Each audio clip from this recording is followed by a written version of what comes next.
Welcome on into the Wolverine TV. I'm Clayton Safey with EJ Holland. We're going to break down some recruits. EJ was on the road once again over the weekend in Indianapolis, seeing some Michigan recruits. So we'll break down the top five guys, some familiar names for everybody. And it was good for EJ to get another look at them. So we'll talk about them. Reminder to join us at thewolverine.com. Become a subscriber today. New deal. You guys are probably sick of the old deal, us plugging that one, but you pay for 1 month, you get 4 months absolutely free. So use the promo code for free. It's a numeral 4 FREE. Again, you pay for 1 month, you get four for free. A lot of fours in there, but 4 months absolutely free. So a great deal. But EJ, let's break down some recruits that you saw over the weekend. And like I said, some guys that the people have heard about, the people know. We'll start with Will Johnson, the five-star Michigan defensive back commit, cornerback commit that you got to see in person once again in a 7-on-7 setting. Yeah, it was funny. I actually talked to an opposing 7-on-7 coach last night about another recruit, but he brought up Will Johnson. He was like, man, that was my first time seeing Will Johnson. And there are so many 5 stars that just don't live up to the hype. And he was like, Will Johnson's the real deal. And this was a 7-on-7 coach from the South.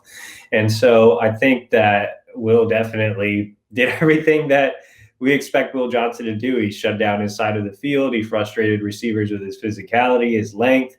Max X, his 7-on-7 team, ran a lot of zone, but when he was allowed to play some man, I mean, he just overwhelmed guys physically. And then I've always mentioned that Will is just such an underrated athlete. I mean, we always talk about his patience, his technique, his length, his willingness to be physical.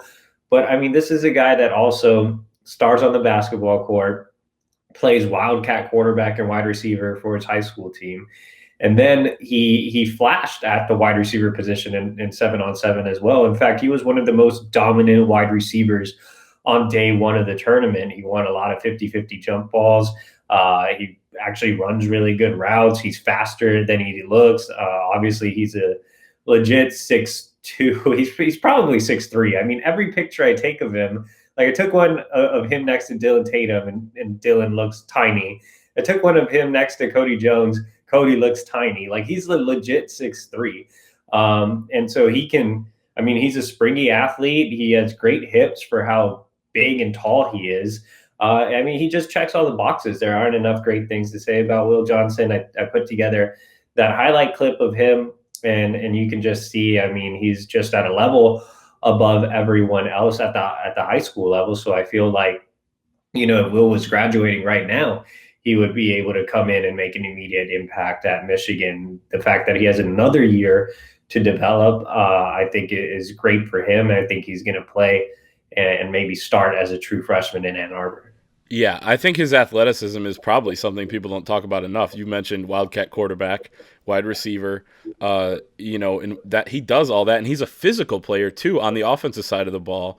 Like when he's running the ball, when I went and saw him last fall, he had 3 touchdowns running, and they were all like at the goal line, running guys over, falling forward, into the end zone. So this is not just kind of a quick, fast guy. Like he can do all that, but he's a physical player too. And I love when he gets physical. When you watch some of the clips that you post of him and that I've posted, like of him at the line of scrimmage, like shoving a guy, and the guy can't get off the line. So that's obviously huge. Sticking in the defensive backfield, Cody Jones, another Michigan commit, 4-star out of Tennessee, out of the safety spot. What did you see out of him? And obviously probably good for those two guys to finally meet in person, knowing that they're, kind of leaders in this class now and are going to play together. Yeah, so Cody's actually listed as a safety on Rivals, but Maurice Linguist, Michigan's new co-DC, brought him in as more of a nickel type, a guy that can play some safety, but more so covering guys in the slot, maybe playing a little bit of outside corner, just kind of a versatile guy that provides position flexibility in the secondary. At this tournament, Cody played strictly outside corner. This was my second time seeing him live. I saw him in January in Dallas, but at that point, he wasn't really a Michigan target yet. Linguist was just in the process of getting hired. So This is the first time I really honed in on him and watched him. I mean, I got 5 minutes of clips of him that you can watch on this YouTube page. But, the positives with Cody were I thought he had really good feet at that corner spot. I thought he was physical enough. He's actually a little bigger than I envisioned him. He's got a thick upper and lower half. He's got really good makeup speed.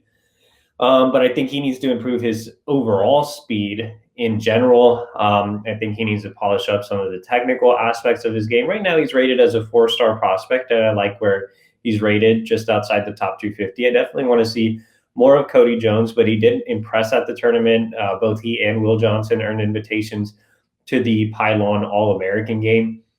But Cody is, what Maurice Linguist brought him to be, a guy that can play multiple spots in the secondary, a guy that can excel at corner, that can excel at nickel, that can excel at safety.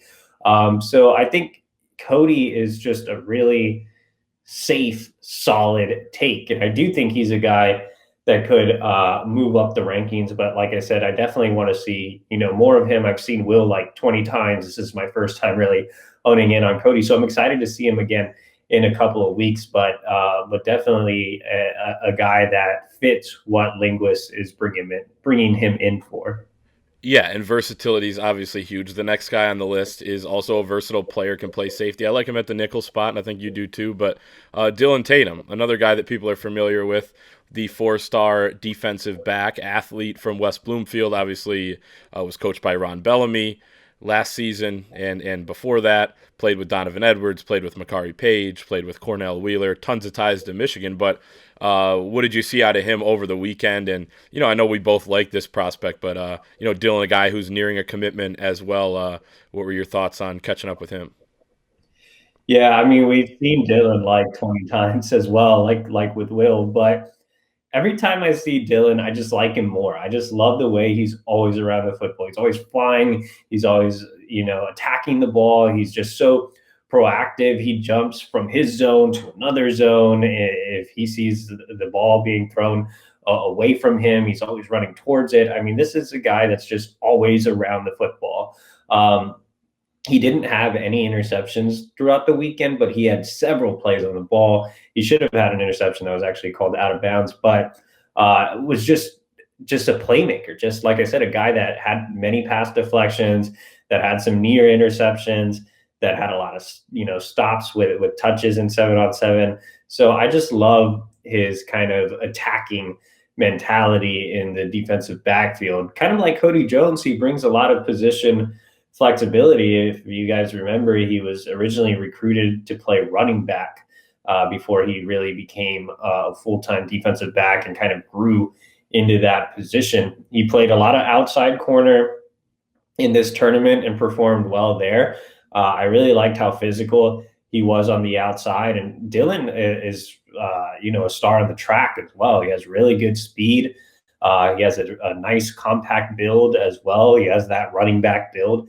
So I think he can be a true safety, but I really do like him kind of in a Cody Jones nickel role as well, a guy that can cover the slot, a guy that can play some corner. I think with, if Michigan's able to land Dylan and you bring him in with a Cody Jones, there's a lot you can do with those two guys.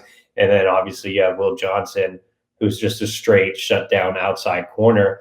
It would look like a really, really good class. And then if you can add in a guy like Miles Pollard, who's another tall, lengthy guy that's in a similar mold to Will Johnson, and that's already a heck of a DB class. So, Dylan's looking to make a decision in April. He's one of the more important targets on the board. And again, I think if Michigan's able to land him, which I have my pick in for the Wolverines, I think he'll be an excellent playmaker in the secondary in the near future. Yeah, and it just makes too much sense, in my opinion, to, kind of peg Dylan Tatum to Michigan based on all those ties that we both kind of mentioned there, and the fact that Michigan wants him. So, if they're going to push for him and Michigan State might be the next, toughest competition there, we've kind of seen how that story's played out with other guys, including Andrell Anthony and Rayshawn Benny, who was a Michigan State commit for several months before flipping. So feel good about Michigan in that spot. But enough about defensive backs. let's flip our attention to the offensive side of the ball, the guys that really keep those D-backs up at night. Quarterback, Dante Moore, another guy that you've seen a ton. These are, guys that you are very familiar with, but maybe not as familiar with J.J. McCarthy. You saw him, 37, 38 times. But Dante Moore is a guy who can really sling it, can really throw the football, fits it into tight windows from the couple times that I was able to see him, and then watching some clips as well. How impressive was he? Dante is super impressive. Like you said, I've already seen Dante like 20 times. So by the time I'm done, I might double that 38 number. Dante's been on the recruiting scene for a long time. He started at Detroit King as a freshman. So he was really on the radar early. I believe Michigan offered him as a seventh grader, definitely as a middle schooler. So I know he's been a household name, but he's really developing into that guy a lot of people expected him to be early on. We've talked so much about Dante as a pure passer. Well, this setting 7-on-7, allows for guys to showcase their skills as pure passers. And Dante was one of the more impressive quarterbacks at the tournament. Max X runs a two quarterback rotation, so he's not on the field at all times. But when he is on the field, I mean, he is so accurate, so poised in the pocket. In 7-on-7, you have 4 seconds to throw the ball. And I don't think Dante ever got called for 4 seconds. He just does a really nice job of scanning the field, checking down, finding the open guy. He does take I like Devin Gardner, he's former Michigan quarterback who trains Dante Moore. Devin told me that Dante is a careful risk taker. I really like that word a lot because Dante kind of picks and chooses. Like I said, he takes the check down, he'll take the intermediate route, and then he'll choose the appropriate time to take that deep shot. And his deep balls are beautiful. He has great deep ball accuracy, just on point, short, intermediate, and deep. But those deep balls just look so beautiful. So his ball placement's great. He has a really strong arm as well. And then, in 7-on-7, you can't showcase this, but he has the athletic ability to run. He can make plays with his feet.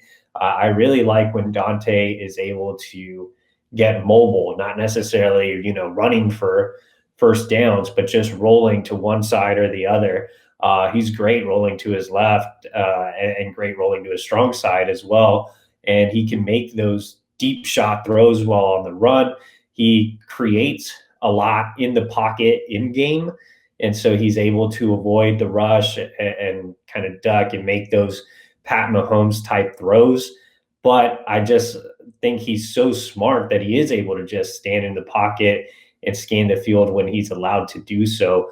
I think Dante checks all the boxes as a high 4-star, potentially a 5-star recruit. I believe Rivals ranked him in their initial 2023 rankings as the number 30 overall prospect in the country. And I think Dante can only go up from there. He already has invitations to both the Under Armour and Adidas All-American game. So he's definitely an elite level prospect and will probably be the guy for Michigan, just like Donovan Edwards was last cycle and Will Johnson was this cycle. Dante's the next big guy in Michigan's backyard.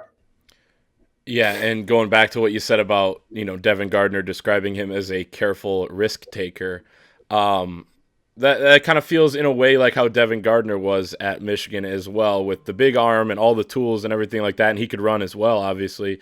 But, he was smart with, taking the deep shots and things like that. If he had better protection at Michigan, he probably would have been an All-American a couple times, but certainly when he had time to throw, which under Brady Hoke came, it was pretty rare. He was tremendous. So, and I actually watching Dante Moore when I went to see him about a month ago, when he was the way he kind of drops back, and I know Devin and him work closely together and are super close. When he drops back, he kind of reminded me of Devin Gardner a little bit. And maybe that was just my bias of knowing that they work together, but I think it has something to do with the fact that he's being mentored by a former really, really good quarterback and heck of a broadcaster too with Fox Sports or Bally Sports Detroit right now. So yeah, Dante Moore definitely a name to know and continue to watch for as the recruiting process progresses. And then the last guy, Nick Marsh, is a even younger kid out of River Rouge, wide receiver, 6'3", 180 pounds. That's big for a 2024 guy. But Devontae Miles is his teammate, obviously a Michigan defensive line commit in the class of 2022. Another guy, it kind of makes sense to target him now here early in the process just because of proximity and because he's one of those top talents. Yeah, Nick Marsh is definitely an intriguing prospect. 2024, like you said, teammate of 2022 Michigan commit Devontae Miles. So there's a tie already. Michigan hasn't offered a lot of kids in the class of 2024. And, for Nick Marsh to get an offer that early, I think speaks volumes of his talent. He's a big wide receiver on the outside. I think he's still kind of growing into his body at times. He doesn't get in and out of routes appropriately, doesn't sink his hips all the way down. But once he gains that flexibility, once he really gets comfortable with his body, the sky's the limit for Nick Marsh. He had a lot of flash plays at the tournament where he just out-jumped guys. His route running is actually pretty good for a bigger, younger receiver. So I think with Nick Marsh, it's all about potential. He had a really good season for River Rouge in their run to the state title game. I think he's going to maybe be the next guy. We talked about, Donovan, Will, Dante. I think Nick Marsh might be the guy for 2024. He's really that good. I am excited to see more of him, but he's definitely one of the better young prospects I've evaluated in the 2024 class. There you have it, the top 5 recruits that EJ saw over the weekend, breaking all of them down. For more insider recruiting notes on some of these guys, check us out at thewolverine.com. That promo code is not the one we've been saying. It's a brand new offer. It's even better. For free, numeral 4, F-R-E-E is the promo code. You pay for 1 month, you get 4 months absolutely free. So check us out at thewolverine.com, and we'll see you next time.